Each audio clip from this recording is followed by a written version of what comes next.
अस्सलाम दोस्तों YouTube channel. दोस्तों अॼु क्लास 6 जो यूनिट नंबर 2 शुरू कंदासीं। पोइम आहे ट्राई अगेन, ॿीहर कोशिश करणु। ट्राई अगेन, ॿीहर कोशिश करणु। ट्राई कोशिश करणु, अगेन ॿीहर। टस a lesson U should heed, हिन सबक ते तव्हांखे गौर करणु घुर्जे। टस माना ही हिकु, लेसन सबक, यू तू तव्हां, शुड घुर्जे, हीड गौर करणु। ट्राई अगेन, ॿीहर कोशिश करणु। If at first U don't succeed, जेकॾहिं तव्हां पहिरीं कामयाब नथा थियो। इफ जेकॾहिं एट फर्स्ट पहिरीं, यू तू तव्हां, डोंट नथा, सक्सीड कामयाब। ट्राई अगेन, ॿीहर कोशिश कर। देन योर करेज शुड अपियर, पोइ तुंहिंजी हिम्मत ज़ाहिर थियणु घुर्जे। देन पोइ योर तुंहिंजी करेज हिम्मत शुड घुर्जे, अपियर ज़ाहिर। For if U will preserve, जेकॾहिं तूं साबित कदम रहंदे। फॉर लाइ, इफ जेकॾहिं, यू तू तव्हां, विल ईंदड़ वक़्त लाइ, प्रिजर्व साबित कदम। यू विल कानकर, तुंहिंजी फतह थींदी। नेवर फियर, को खौफ न कर, कॾहिं ढिज न।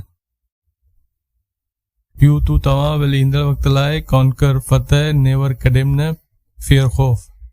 ट्राई अगेन, ॿीहर कोशिश कर। वंस आर ट्वाइस, हिकु या ॿ भेरो। दो यू शुड फेल, जोतोणीकि तूं नाकाम थी सघे थो। वंस हिकु भेरो, आर या ट्वाइस ॿ भेरो, ॿियो भेरो या ॿ भेरा।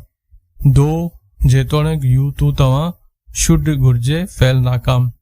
ट्राई अगेन, ॿीहर कोशिश करणु। If U would at last prevail, आख़िरकार तो ग़ालिब पवंदे। इफ जेकॾहिं, यू तू तव्हां, वुड थींदे कंदे, एट लास्ट आख़िर में, प्रीवेल ग़ालिब। ट्राई अगेन, ॿीहर कोशिश कर। इफ यू स्ट्राइव, जेकॾहिं असीं कोशिश कंदासीं। टस नो डिसग्रेस, इन में का बेइज़ती न आहे। इफ जेकॾहिं, उहो ई असीं स्ट्राइव कोशिश कर। टस ही, नो न, डिसग्रेस बेइज़ती। Though we do not win the race, जेतोणीकि असीं मुक़ाबिलो या ढोड़ नथा खटी सघूं। दो जेतोणीकि, वी असीं, डू नॉट नथा, विन खटण, रेस मुक़ाबिलो या ढोड़। What should we do in that case, इन हालत में असांखे छा करणु घुर्जे। वाट छा, शुड घुर्जे, वी असीं, डू करण, इन में, दैट इन हीअ, केस हालत। ट्राई अगेन, ॿीहर कोशिश करणु। If U find your task is hard, if U find your task is hard, जेकॾहिं तव्हांखे लॻे थो तव्हांजो कमु ॾुखियो आहे। ट्राई अगेन, ॿीहर कोशिश कर। इफ जेकॾहिं, यू तू तव्हां, फाइंड ॻोल्हण या लॻण, यूर तुंहिंजो तव्हांजो, टास्क कमु, इज़ आहे हार्ड सख़्त। ट्राई अगेन, ॿीहर कोशिश कर। Time will bring you your reward, वक़्तु तोखे तुंहिंजो इनाम ॾींदो।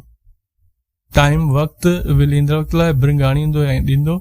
यू तू तव्हां, रिवॉर्ड, यूर तव्हांजो, रिवॉर्ड इनाम। ट्राई अगेन, ॿीहर कोशिश कर।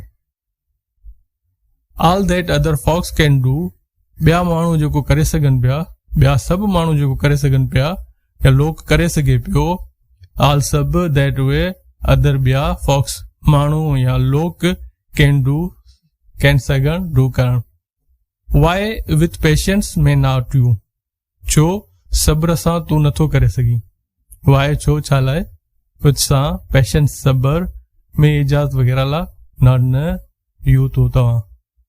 Only keep this rule in view, फ़क़ति इहो क़ाइदो पंहिंजे नज़र में रख। ओनली फ़क़ति, कीप रखण, दिस ही रूल क़ाइदो, इन में, व्यू नज़र। ट्राई अगेन, ॿीहर कोशिश कर।